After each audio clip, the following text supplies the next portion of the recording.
Je, kifaa chako kinahitaji kutengenezwa? Tunatoa uchunguzi wa bure.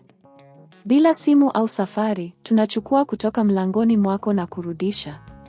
Kabla ya ukarabati, tunatuma bei na tunaendelea tu baada ya idhini yako. Rahisi, wazi na kitaalamu. Kiungo kiko kwenye maelezo.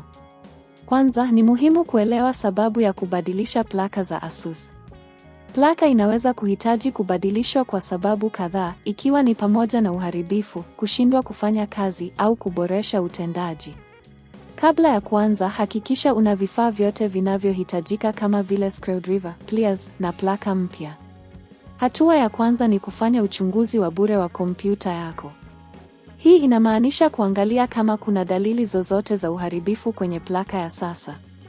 Unaweza kufanya hivi kwa kuangalia kwenye kifaa, na pia unapaswa kuangalia kwenye programu ya utendaji wa kompyuta yako. Ikiwa unapata matatizo, kama vile kompyuta kuacha kufanya kazi mara kwa mara, basi ni wakati wa kubadilisha plaka. Baada ya kuthibitisha kuwa unahitaji kubadilisha plaka, hatua inayofuata ni kutafuta huduma ya kuchukua nyumbani. Huduma hii inakupa urahisi wa kuleta vifaa vyako nyumbani, na wataalamu watakuja kufanya kazi hiyo.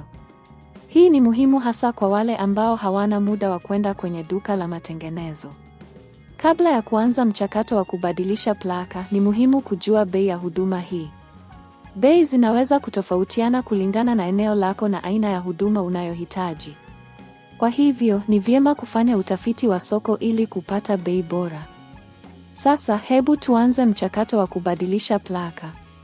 Kwanza, zima kompyuta yako na uondoe kaboni ya umeme. Hii ni hatua ya usalama ili kuhakikisha huna hatari ya kupata mshtuko wa umeme. Baada ya hapo, fungua kifaa chako. Hii inaweza kuhitaji kuondoa screws kadhaa.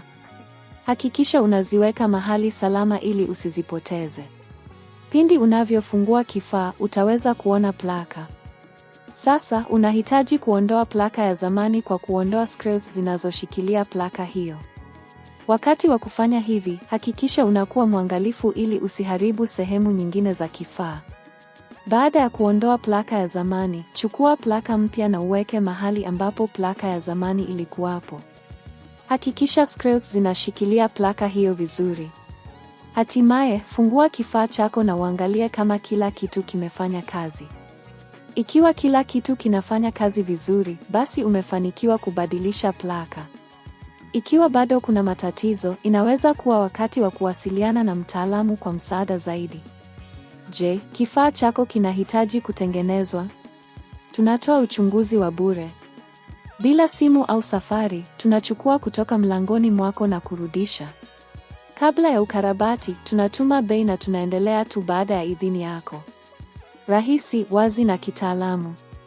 Kiungo kiko kwenye maelezo.